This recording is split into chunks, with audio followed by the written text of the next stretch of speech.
2007. The Story of the Treasure Seekers by Edith Nesbit. Chapter 9. The G.B. Being editors is not the best way to wealth. We all feel this now, and highwaymen are not respected any more like they used to be. I am sure we had tried our best to restore our fallen fortunes. We felt their fall very much, because we knew the Bastables had been rich once. Dora and Oswald can remember when Father was always bringing nice things home from London, and there used to be turkeys and geese and wine and cigars come by the carrier at Christmas time, and boxes of candied fruit and French plums in ornamental boxes with silk and velvet and gilding on them.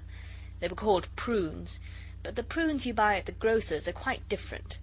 But now there is seldom anything nice brought from London, and the turkey and the prune people have forgotten Father's address. "How can we restore those beastly fallen fortunes?" said Oswald. "We've tried digging and writing and princesses and being editors." "And being bandits," said H.O. "When did you try that?" asked Dora quickly.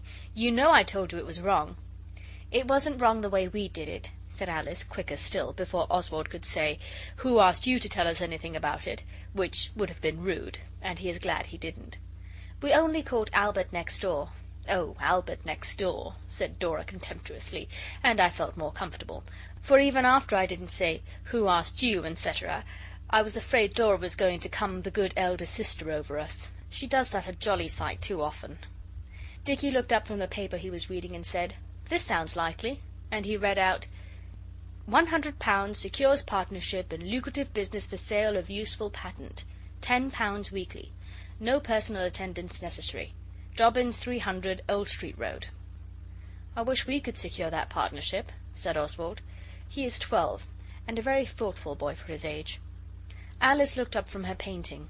She was trying to paint a fairy queen's frock with green bice, but it wouldn't rub. There is something funny about green bice. It never will rub off, no matter how expensive your paint box is, and even boiling water is very little use. She said, "Bother the bice, and Oswald, it's no use thinking about that. Where are we to get £100? £10 a week is £5 to us," Oswald went on. He had done the sum in his head while Alice was talking, "because partnership means halves. It would be A1. Noel sat sucking his pencil. He had been writing poetry as usual. I saw the first 2 lines. "I wonder why green bice is never very nice." Suddenly he said, "I wish a fairy would come down the chimney and drop a jewel on the table. A jewel worth just £100. "She might as well give you the £100 while she was about it," said Dora. "Or while she was about it she might as well give us £5 a week," said Alice. "Or 50, said I. "Or 500, said Dicky. I saw H.O. open his mouth.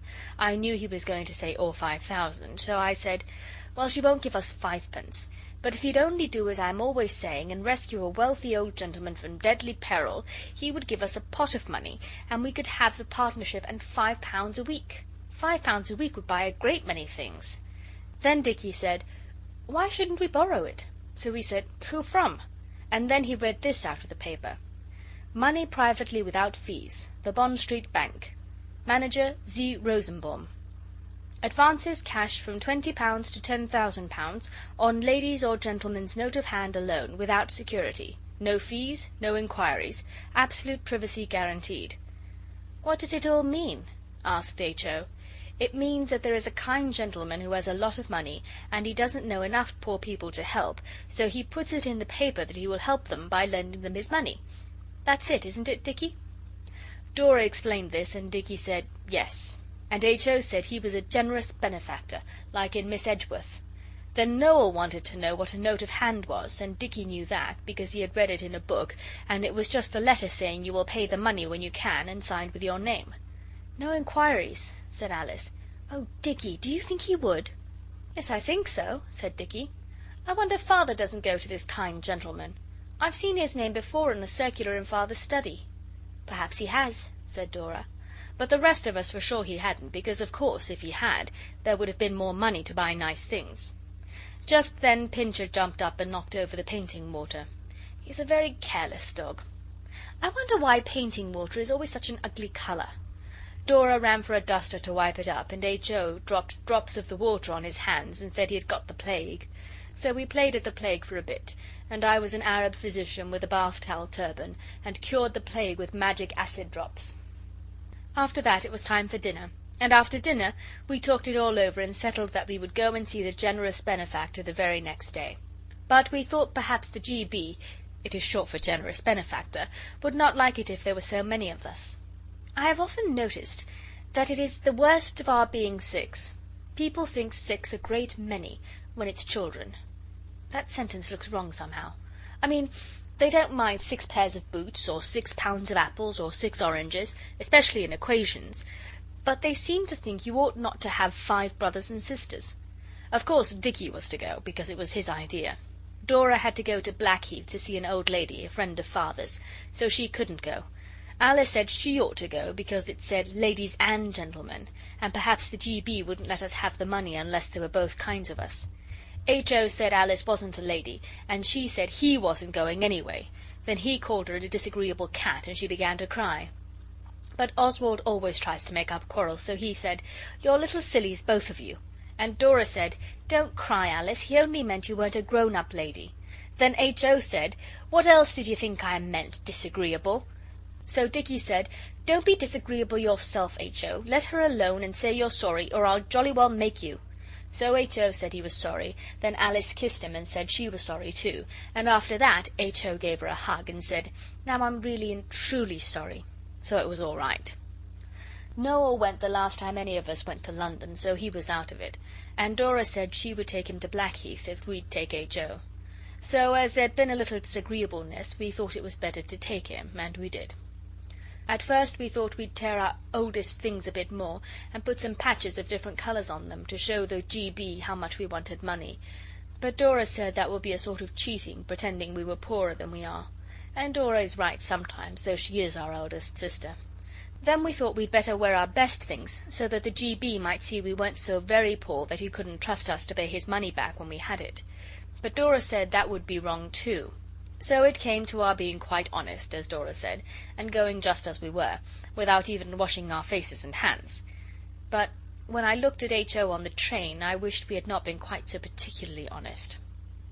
Everyone who reads this knows what it is like to go in the train, so I shall not tell about it, though it was rather fun, especially the part where the guard came for our tickets at Waterloo, and H.O. was under the seat and pretended to be a dog without a ticket. We went to Charing Cross, and we just went round to Whitehall to see the soldiers, and then by St. James for the same reason.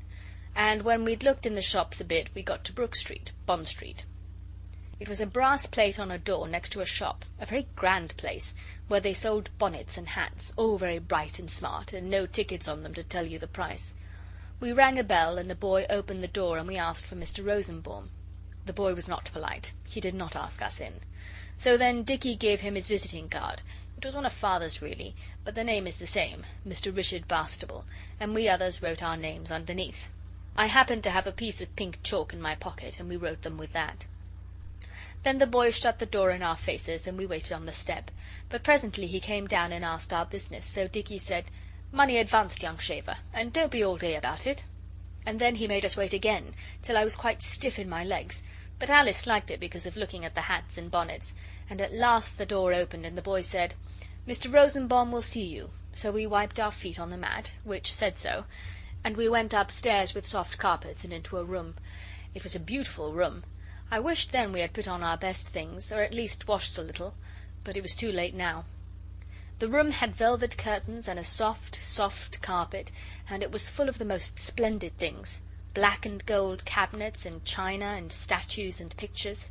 There was a picture of a cabbage and a pheasant and a dead hare that was just like life, and I would have given worlds to have it for my own. The fur was so natural I should never have been tired of looking at it, but Alice liked the one of the girl with the broken jug best. Then besides the pictures there were clocks and candlesticks and vases and gilt looking-glasses and boxes of cigars and scent and things littered all over the chairs and tables. It was a wonderful place, and in the middle of all the splendour was a little old gentleman with a very long black coat and a very long white beard and a hooky nose like a falcon. And he put on a pair of gold spectacles and looked at us as if he knew exactly how much our clothes were worth. And then, while we elder ones were thinking how to begin, for we had all said good morning as we came in, of course, H.O. began before we could stop him. He said, "Are you the G.B.?" "The what?" said the little old gentleman. "The G.B.," said H.O., and I winked at him to shut up, but he didn't see me, and the G.B. did. He waved his hand at me to shut up, so I had to, and H.O. went on. "It stands for Generous Benefactor." The old gentleman frowned. Then he said, "Your father sent you here, I suppose?" "No, he didn't," said Dicky. "Why did you think so?" The old gentleman held out the card, and I explained that we took that because Father's name happens to be the same as Dicky's. "Doesn't he know you've come?" "No," said Alice. "We shan't tell him till we've got our partnership, because his own business worries him a good deal, and we don't want to bother him with ours till it's settled, and then we shall give him half our share." The old gentleman took off his spectacles and rumpled his hair with his hands. Then he said, "Then what did you come for?" "We saw your advertisement," Dicky said, "and we want £100 on our note of hand, and my sister came so that there should be both kinds of us, and we wanted to buy a partnership in the lucrative business for sale of useful patent. No personal attendance necessary." "I don't think I quite follow you," said the G.B., "but one thing I should like settled before entering more fully into the matter. Why did you call me Generous Benefactor?" "Well, you see," said Alice, smiling at him to show she wasn't frightened, though I know really she was, awfully. "We thought it was so very kind of you to try to find out the poor people who want money, and to help them and lend them your money." "H'm," said the G.B. "Sit down." He cleared the clocks and vases and candlesticks off some of the chairs, and we sat down. The chairs were velvety with gilt legs. It was like a king's palace. "Now," he said, "you ought to be at school instead of thinking about money. Why aren't you?" We told him that we should go to school again when Father could manage it, but meantime we wanted to do something to restore the fallen fortunes of the House of Bastable, and we said we thought the lucrative patent would be a very good thing. He asked a lot of questions, and we told him everything we didn't think Father would mind our telling, and at last he said, "You wish to borrow money. When will you repay it?" "As soon as we've got it, of course," Dicky said. Then the G.B. said to Oswald, "You seem the eldest," but I explained to him that it was Dicky's idea, so my being eldest didn't matter. Then he said to Dicky, "You are a miner, I presume?" Dicky said he wasn't yet, but he had thought of being a mining engineer some day and going to Klondike. "Miner, not miner," said the G.B. "I mean, you're not of age." "I shall be in 10 years, though," said Dicky. "Then you might repudiate the loan," said the G.B., and Dicky said, "What?"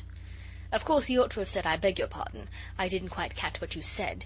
That is what Oswald would have said. It is more polite than what. "Repudiate the loan," the G.B. repeated. "I mean, you might say you would not pay me back the money, and the law could not compel you to do so." "Oh, well, if you think we're such sneaks," said Dicky, and he got up off his chair. But the G.B. said, sit down, I was only joking." Then he talked some more, and at last he said, "I don't advise you to enter into that partnership. It's a swindle. Many advertisements are. And I have not £100 by me today to lend you. But I will lend you £1, and you can spend it as you like. And when you are 21 you shall pay me back." "I shall pay you back long before that," said Dicky. "Thanks awfully. And what about the note of hand?" "Oh," said the G.B., "I'll trust your honour. Between gentlemen, you know, and ladies," he made a beautiful bow to Alice, "a word is as good as a bond." Then he took out a sovereign and held it in his hand while he talked to us. He gave us a lot of good advice about not going into business too young, and about doing our lessons, just swatting a bit on our own hook, so as not to be put in a low form when we went back to school. And all the time he was stroking the sovereign and looking at it as if he thought it very beautiful. And so it was, for it was a new one. Then at last he held it out to Dicky, and when Dicky put out his hand for it, the G.B. suddenly put the sovereign back in his pocket. "No," he said, "I won't give you the sovereign. I'll give you 15 shillings and this nice bottle of scent. It's worth far more than the 5 shillings I'm charging you for it. And when you can, you shall pay me back the £1, and 60% interest. 60%? 60%. "What's that?" said H.O. The G.B. said he'd tell us that when we paid back the sovereign, but 60% was nothing to be afraid of. He gave Dicky the money, and the boy was made to call a cab, and the G.B. put us in and shook hands with us all, and asked Alice to give him a kiss. So she did, and H.O. would do it too, though his face was dirtier than ever. The G.B. paid the cabman and told him what station to go to, and so we went home. That evening Father had a letter by the 7 o'clock post, and when he had read it he came up into the nursery. He did not look quite so unhappy as usual, but he looked grave. "You've been to Mr. Rosenbaum's," he said. So we told him all about it. It took a long time, and Father sat in the armchair. It was jolly. He doesn't often come and talk to us now. He has to spend all his time thinking about his business. And when we told him all about it, he said, "You haven't done any harm this time, children. Rather good than harm, indeed. Mr. Rosenbaum has written me a very kind letter." "Is he a friend of yours, Father?" Oswald asked. "He is an acquaintance," said my Father, frowning a little. "We have done some business together, and this letter—" He stopped, and then said, "No, you didn't do any harm today. But I want you for the future not to do anything so serious as to try to buy a partnership without consulting me, that's all. I don't want to interfere with your plays and pleasures, but you will consult me about business matters, won't you?" Of course we said we should be delighted, but then Alice, who was sitting on his knee, said, "We didn't like to bother you." Father said, "I haven't much time to be with you, for my business takes most of my time. It is an anxious business, but I can't bear to think of your being left all alone like this." He looked so sad we all said we liked being alone, and then he looked sadder than ever. Then Alice said, "We don't mean that exactly, Father. It is rather lonely sometimes since Mother died." Then we were all quiet a little while. Father stayed with us till we went to bed, and when he said good night he looked quite cheerful. So we told him so, and he said, "Well, the fact is, that letter took a weight off my mind. I can't think what he meant, but I am sure the G.B. would be pleased if he could know he had taken a weight off somebody's mind. He is that sort of man, I think." We gave the cent to Dora. It is not quite such good cent as we thought it would be, but we had 15 shillings, and they were all good. So is the G.B. And until those 15 shillings were spent, we felt almost as jolly as though our fortunes had been properly restored. You do not notice your general fortune so much, as long as you have money in your pocket. This is why so many children with regular pocket money have never felt it their duty to seek for treasure. So perhaps our not having pocket money was a blessing in disguise. But the disguise was quite impenetrable, like the villains in books, and it seemed still more so when the 15 shillings were all spent. Then at last the others agreed to let Oswald try his way of seeking for treasure, but they were not at all keen about it, and many a boy less firm than Oswald would have chucked the whole thing. But Oswald knew that a hero must rely on himself alone, so he stuck to it, and presently the others saw their duty and backed him up. End of chapter 9.